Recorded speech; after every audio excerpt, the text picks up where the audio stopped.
right here. When it comes to the sub-talents, we will provide you HP and the mobility. But then again, let's go ahead and introduce our players here from Alter Ego. We have Udil, Celiboy, Leo Murphy, Ahmad, Yam, and Pai. Ladies and gentlemen, get to know these faces because they're going up against GeekFam. Again, this is a recently promoted team from the MDL, now playing in the big leagues. It's Despair, Frizz, Renvi, Schwan, Baby Ruka, and Zanz. I am so proud of this team. I mean, I'm not Indonesian, but whenever I see GeekFam Indo play, I'm just, wow. That's true. That's true. And we are able to talk to the coach of GeekFam yesterday. And yeah, they said that Despair is also helping GeekFam to adjust with the current meta. And the coach really felt that, yeah, this Despair, even though he's not on our current roster, he was just a sixth man, he's just helping the back end, just giving a lot of opportunities for their team to currently adjust and making it easier for them to again play against the opponent team. Even though it's Alter Ego, Bren, or either Burmese Ghouls, I'm sure that they are well adjusted. Yeah, no, and I do believe we spoke to the same gentleman because last weekend, I believe it was our friend from GeekFam who explained the greedy metagame, right? How they studied it and how they figured that. I'm sure with the help of Despair, they did this together, these geniuses. They saw that the current metagame, which evolved slowly from the 1-3-1 into the Project Next metagame, and now, well, very recently, it was a very team fight heavy metagame. That's right? True. Very 5v5. So how do you counter that? Well, you just divide and conquer. Yep. Like you own lanes and you put gold and EXP into certain heroes which demand gold and items, so whenever there goes 5v5s or even like 3v2s, 4v4, like little skirmishes, you're always on top. That's why Harith is back. Yeah, I completely agree. Harith off lane, well, most of the time, along with the mystery shop, getting that item as soon as possible, and I think that's one of the reasons why the side lanes are really well, priority right now when it comes to drafting as well. You're seeing a lot of Lapu-Lapus, Esmeralda picks, Uranus picks, so that's how both the teams, even Indonesians and the other countries, Bren, we're starting to see well, a lot of those kind of adjustments right now. So this is how prepared, how well prepared both all the teams are right now. Yeah. Well adjusted when it comes to the emblems and the hero adjustments or hero prioritizations as well. And you were speaking of one big boy here, well, several, Esmeralda, Lapu-Lapu, Tams, these all find home in the side lane, whether it be EXP, mostly for the gold lane. Yeah, and that's the next thing I want to talk about right before the draft here. Ladies and gentlemen, there has been a new focus on marksman. We're seeing more 1-1, we're seeing more Claude, we're seeing, of course, Brody if he's let through. True.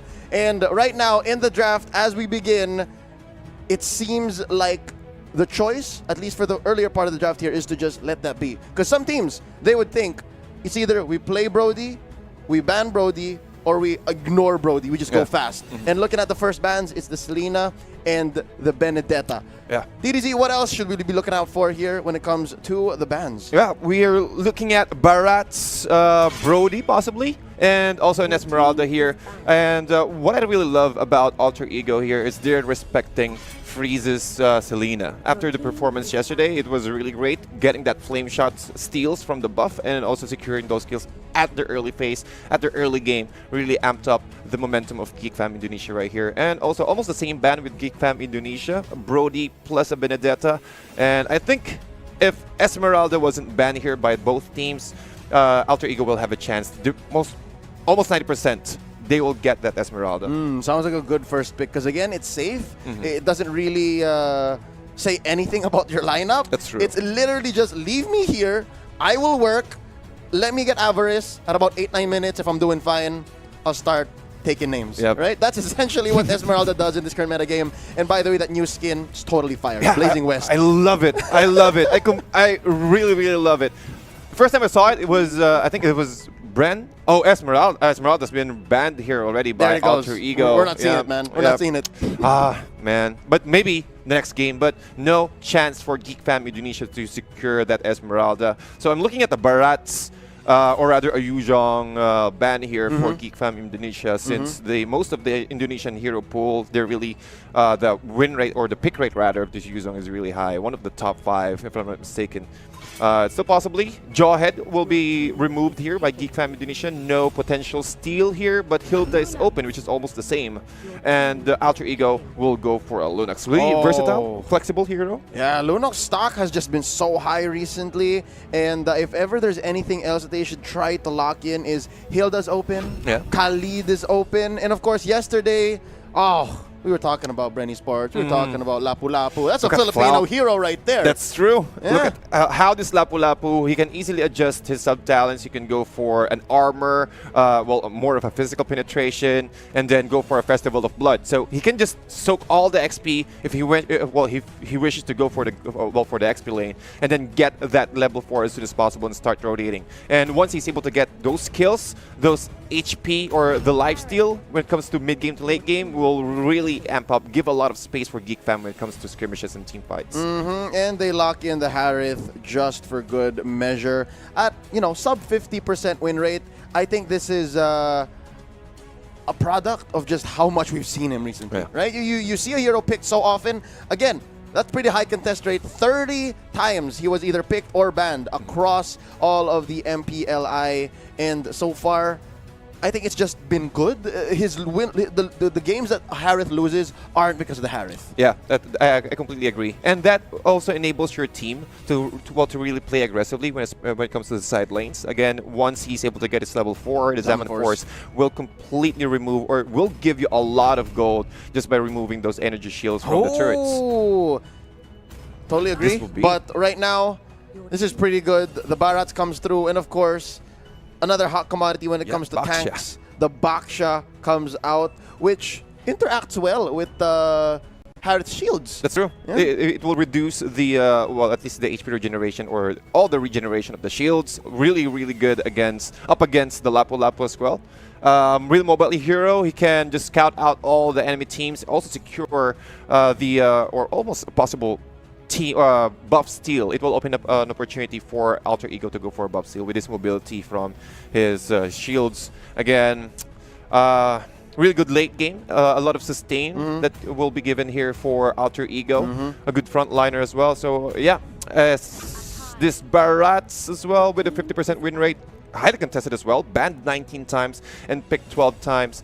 For sure, a very good initiation with the Detona's welcome. A good clear with the so-called teamwork. So they have all the, the first 3 picks of Alter Ego right here can at least clear out or give them a lot of opportunity to go snowball the early game. Yep, they seem to be mirroring TDZ. Check this out. They're all picking a tank, a possible side laner or support, and then an offlaner. That seems to be the move here for Alter Ego and GeekFam. So neither is allowing one to be the alpha. Neither is allowing one to dominate them in the draft. And that just speaks of how well prepared these two teams are and how open the metagame is. Because looking back in the history as we wait for these bans, the top 5 picks from the MPL Indonesia Season 6 charts are nowhere to be seen. You have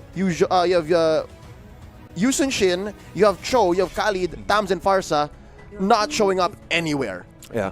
I guess these is all the teams, most of the teams right now are showing their ace cards. They're hidden heroes for them to use up against this semifinals right here. Akai is still really good here, a good control. He can jump around the brushes. And then, again, that surprise factor, and also the sustainability that he can get every after skill, so which is still really good for GeekFam Indonesia. Given the fact that they love to play aggressively, it really compensates against the the initiation. It will give them a lot of opening as well for GeekFam and also Baby Ruka to play safely. Because how Baby Ruka plays, he's the type of an assassin or a core hero who's just really patiently waiting for a threshold, for the HP threshold. Because some of the cores, they just want to go in. Just go straight ham. Just play aggressively. But with this Akai, it will give a lot of opportunity for them to really play safely. Yep. It opens up, it covers up for Baby Ruka's, how do you say, conservative gameplay. Yeah, because again, that's the opposite of aggressive. And what kind of tank is Akai? He's aggressive. He sucks when he's on the defense. Like when you see an Akai hit the Hurricane Dance to retreat, you know you're winning. Yeah. Right? You know you're winning, and that feels miserable. But right now, Alter Ego, to close up the draft, they are going to lock down these assassins, these mid-lane core heroes. The menace of the previous 6 months of Professional Mobile Legends, Lancelot and Ling. Taken out. Who else does GeekFam have? Who else can they try to pick up? They can go for a Hellcurt, but I think they are saving it up for the last pick. BB Ruka is also well known for his Hellcurt plays. What else? We still have Yishun Shin. Yeah, YSS still open for GeekFam here, but they're taking a little bit more time to pick I think they're thinking about securing the Hellcurt first because there's still a big possibility that Alter Ego will go for it.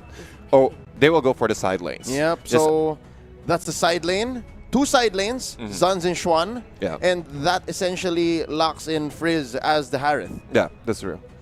Frizz, yeah. So he will be playing as a support and then 1 rotation. So 1-3-1 setup here for GeekFam Indonesia. So Alter Ego will have an opportunity to pick 2 heroes in exchange, or at least to secure their core heroes as well. They might go for an assassin or maybe another marksman. And I think that's the reason why they removed the 1-1 and also the Claude, because the Alter Ego team, they're more reliant on the marksman. They always have a marksman in their drafts.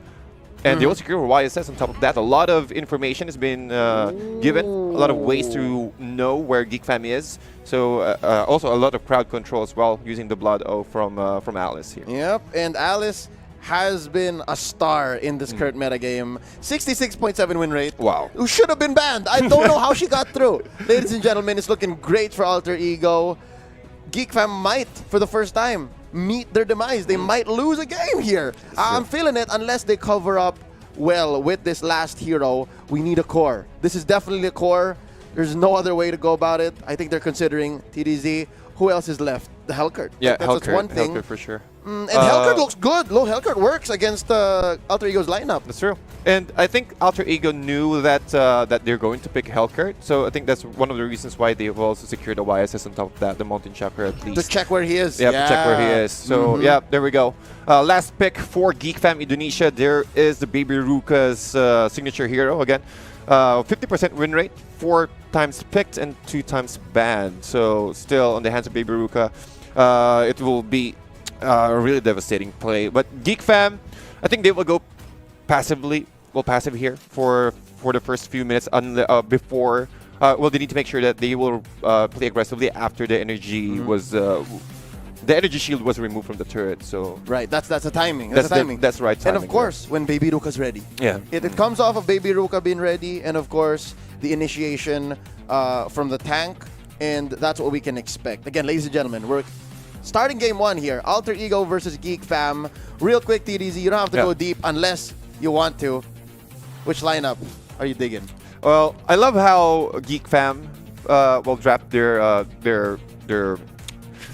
current composition right now, but it's kind of slow for me. But for Alter Ego, very flexible, really can sustain the early game into the late game, but I'll go with a little bit on the side of Alter Ego. Ooh, all right. Well, touche. I like GeekFam. Yeah. Whoa! I feel like they're going to time this out well. Yep. Ladies and gentlemen, here we go. Game number 1. Alter Ego versus GeekFam. This is an Indonesian elimination happening in the semifinals of the MPL Invitational. Let's see. It's, yeah, this is as simple as a 1-3-1 could get, except Leo Murphy, so aggressive. He's playing like a Hilda. I've seen Bakshas do this, and man, I feel kind of weird that Hilda was not at all mentioned or even like banned or picked. And right now, Baby Ruka, easy take on the purple.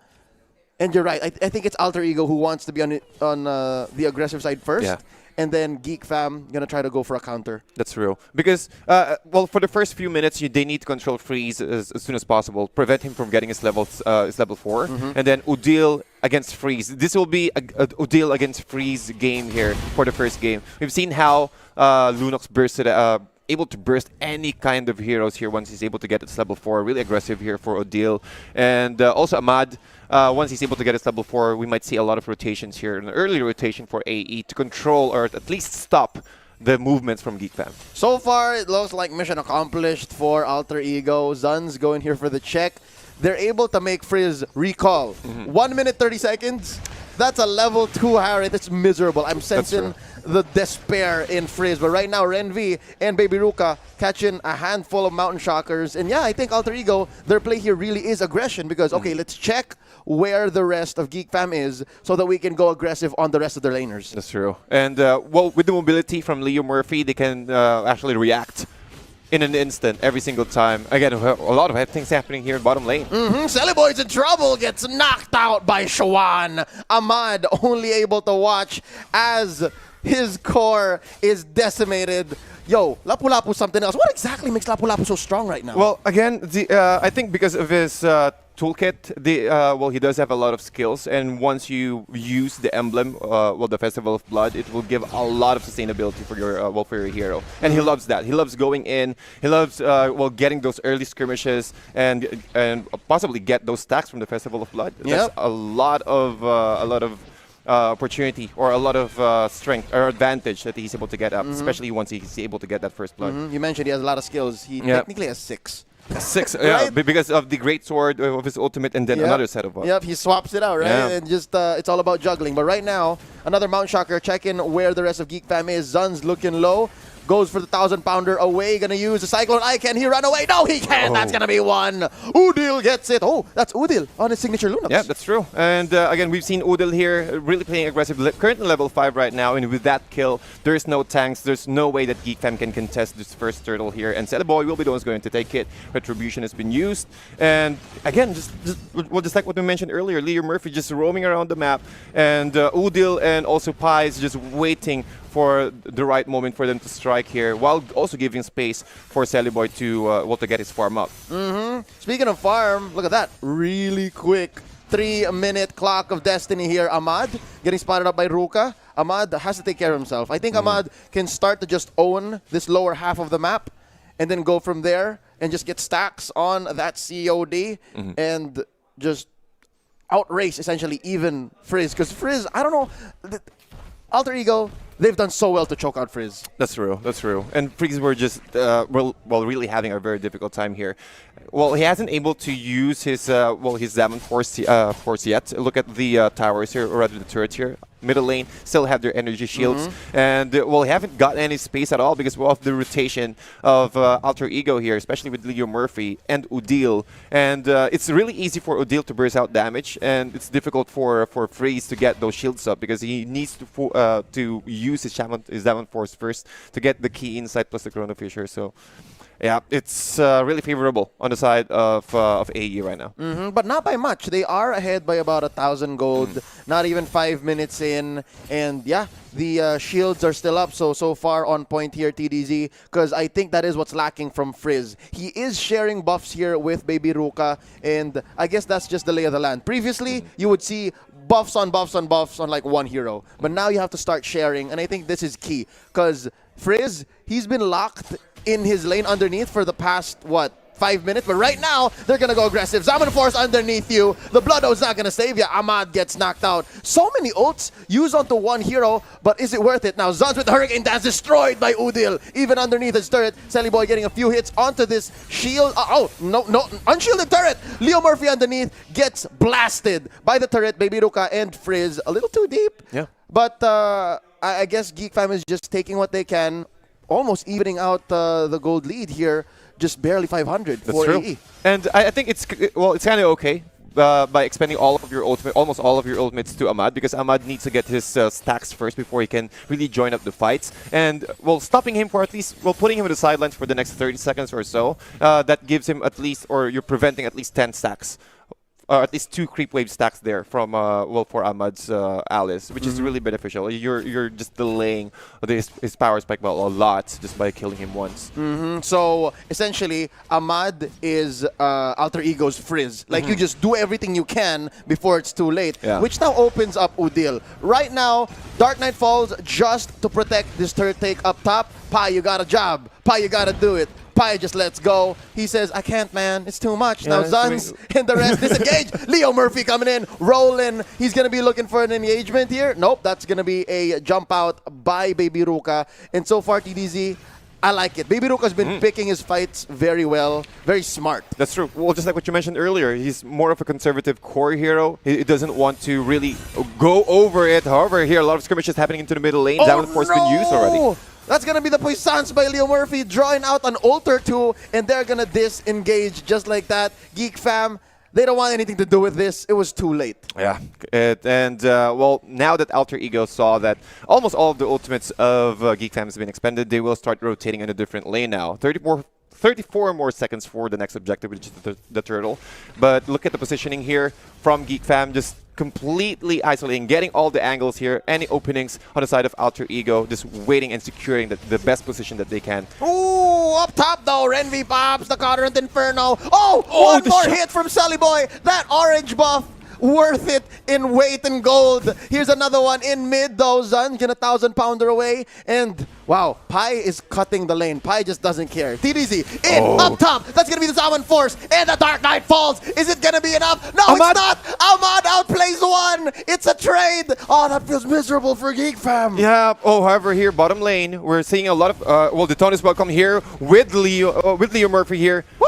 Able to force the flicker out of Schwan, but he will try to contest this one out with the protection, under the protection of the tier 1 turret, but not enough. Even Sally Boy is also wishing to be part of those skirmishes right here, but still AE getting all of the trades in their advantage. Again, you've exchanged Ahmad for Baby Ruka. Baby Ruka, well, he's not really looking good when it comes to the KDA now. Just using the Blood Ode on his very position here, soaking all or stealing all the HP from two heroes. Yeah, that's so worth it. Yeah. Even if Frizz, like, I don't know, man. Like, just trading the Alice for Baby Ruka, by all means, keep doing that. So far, Alter Ego, they are ahead and they have figured out what GeekFam is doing, and they may have done their homework an extra page more. That's true. And look at this, 26K, almost 4K net worth lead now for Alter Ego. And when it comes to items here, however, Ahmad might get another one here. Ren able to run away, again, with the pounce. But Ahmad is really a big threat right now for GeekFam. Ahmad, despite all that they've tried to do when he was down bottom, moving up apparently, just a quick swap was all it took. And so far, Pi, I'm liking what Pi is doing. He's a role player. Yeah. He's just, I'm going to work this lane. Tell me if I need a Detona's welcome. Whoever I catch, it's a good deal. Now look at this. Zuns and Frizz. Oh, let's see. Pi needs to play carefully here. Zuns with just 1,000-pounder into the protection of the tier 2 turret. It will be a secured kill here. But look at Pi. Yeah, look at the stacks. Look at the stacks on this man. Yeah. Even with a big guy here, and also perfect usage of the so-called teamwork from that jungle creep there. He knew that there's someone hiding inside the brush, so he backed off for a little bit. Yeah. But as long as he can provide information that Lapu Lapu is still here, and plus another one hero, GeekFam, or rather Alter Ego, can go in a different lane. And as you can see, Ahmad and also Sally Boy is just farming the top lane here. Really confident that no one from the side of GeekFam will contest their lane. Yep, Sally Boy is just has infinite uptime. Like, if he's not using Mountain Shocker, he's helping push a lane. And then he swaps over into essentially a playstyle that Baby Ruka just can't have. Yeah. Baby Ruka needs to be part of these things to effectively have impact on the map. Sally Boy, he's fine. I do think that Alter Ego have figured this out, and that's why they allowed the Hellcurt earlier, because they knew how to play around it. That's now, looking at the way that Alter Ego is playing here, they have not yet pushed mid lane turret, the second tier turret, but they're already starting to choke out. Sally Boy takes the purple. Yep, and look at the items here. Oh, just one more component here from Sally Boy to get his endless battle. Well, for Baby Ruka, still just one more component left for his BOD, so he's way too much farmed here. Almost 2K net worth advantage, or 2K gold advantage up against for our core heroes here. But look at Ahmad with the, again, concentrated energy. COD, I think he purchased that around 5 minutes or so, 6 minutes, so around 6 stacks to 7 stacks at the moment. The Clock of Destiny? Yeah, Clock of Destiny. 3 minutes, 30 seconds. 3 minutes, 30 seconds? Oh, wow. So we might see a full 10 stacks of the COD in a few, and also able to get that endless battle just in time, 11-minute mark, which is really good, really looking good here for Alter Ego. And what they need to do here is just to go for skirmishes just like so. 1,000-pounder away. Zuns is in trouble. Oh, misses out brush. on the Daytona's welcome. Baby Ruka. Can they go for the contest? There's the Mountain Shocker. They see where everyone is at. And Leo Murphy now gets the bite on. There's the Puissance. 1,000-pounder away. And that's going to be GeekFam running away. Yep. TDZ, this is what I was talking about earlier. A defensive Akai feels miserable. And look, Zuns can't even, not once in this 11-minute game have we seen anyone get locked down. That's true. It's really difficult for them because almost all of the heroes here from Alter Ego is really mobile. Well, we do have the trace list from Sally Boy. He can easily get out of the Hurricane Dance. Orb of Brilliance from Odile. Ahmad can jump out using the Flowing Blood, so it's really difficult for them to to catch out anyone, except maybe for Pi. But Pi loves going for those skirmishes every single time, right? Pi will eat CC. Yeah, it will eat CC. So yeah, it's really difficult for GeekFam right now. It's a big challenge for them to get that Hurricane Dance, but once that they are able to successfully get that Hurricane Dance on just one member, Sally Boy or I think Udil, that is enough for them to at least try to turn things around. Yep. So far, at least 12 minutes in, we are approaching the late game here. GeekFam haven't allowed themselves to be penetrated. Pi is going to be taking this tier 2 turret. I think mid is a lost cause as well. Udil already has some firepower, the artillery. And yeah, earlier they stole the purple. Now it's the orange. I can smell that Baby Ruka is getting hungry. The baby needs num-nums. Yeah, needs num-nums. He needs some a lot of milk right now. But look at this. The Lord already pushing into the bottom lane. Almost able to take down this tier 3 turret. But look at the deal. Using the darkening with the Chaos Assault. Getting the burst out to Schwan. Too much to ask for one Lapu-Lapu to survive a 4v1. Now mid is going to be up next. Ahmad with the Ode. They're going to trap Baby Ruka here. Leo Murphy taking him down. Ahmad gets the final blow. Bottom lane has been penetrated. Up top in mid. Gonna be the next targets. Oh, this is miserable. Look at Pi's stacks and look at the immortality. This is going to be an early game if they don't stop this. There's a Zaman Force underneath the mid turret. Frizz. Pi. Oh, not gonna get it. Oh, Zun's throwing someone back in. Sally Boy gonna be offered up to the throw. Oh, but hold up. They're gonna do this. TDZ, just one defender left and it's too much. GeekFam suffer their first loss in the whole Invitational. The Traceless plus the Killing Spree emblem just gave them enough HP, and also the aggro from the main inhibitor is just focusing on the minions, so it's really difficult for them, even with the pushback from that Hurricane Dance. But AE, man, Alter Ego really looking strong right now, getting the momentum up, and I think it was a checkmate. It was a bait for them to forcing GeekFam to pick up a Hellcurt and then securing the YSS on top of that with the Lunox. It was an open draft too. Yeah, they just let them have their way. And I did say I like GeekFam's lineup. It looked good on paper, but wow, the execution, the excellence that Alter Ego had, the discipline and the calls that they made, the sacrifice they allowed. Like Ahmad here, yes. Ahmad up top, yes. And that's about it. Like there were very little windows for GeekFam to even breathe.